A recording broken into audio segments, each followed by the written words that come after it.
ఒక రోజట గాడిద పులి సింహం దగ్గరకు వచ్చారట. గాడిదకి పులికి గొడవ అయింది. ఏమిటి గొడవ అంటే, గాడిద అంటుంది గడ్డి నీలపు రంగులో ఉంది అంటుంది. పులి అంటుంది గడ్డి నీలపు రంగులో, నీలంగా ఉండటం ఏమిటి, గడ్డి పచ్చగా ఉంటుంది, పచ్చగడ్డి అంటారు, అందుకే గాడిద అంటుంది గడ్డి నీలం రంగులో ఉంటుంది.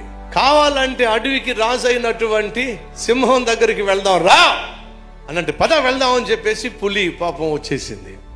సింహం దగ్గరకు వచ్చిన తర్వాత గాడిద అంటుంది, నేను మొత్తుకుంటున్నా గడ్డి నీలం రంగులో ఉంటుందని చెప్పి ఈ బుద్ధి లేని పులి అసలు ఒప్పుకోవట్లేదు.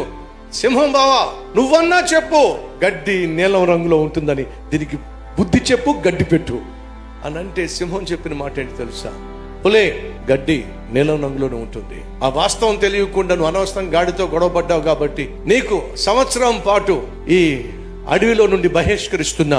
ఓ పులికి ఏమర్థం కాల, సింహానికి ఏమైంది ఇలా మాట్లాడుతుంది.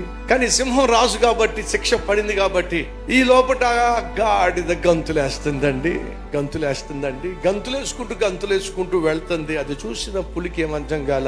ఒక నిమిషం ఆగి, సింహం బావా ఈ అడవికి యజమాని నువ్వే కాదన్ను, కానీ పచ్చగడ్డి పచ్చగానే ఉంటుంది, అన్నీ తెలిసిన నువ్వు కూడా పచ్చగడ్డి నీలంగా ఉంటుందని చెప్పి ఎందుకు చెప్పావు అని అంటే, సింహం చెప్పింది ఏంటో తెలుసా, పిచ్చి పులి గడ్డి నీలంగా ఉంది అని గాడిద వచ్చి చెప్పింది.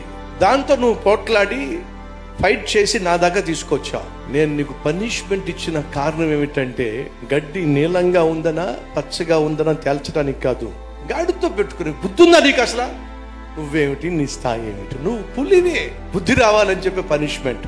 నువ్వేమిటో నీకు తెలిసినప్పుడు గాడిదల జోలికి వెళ్ళనే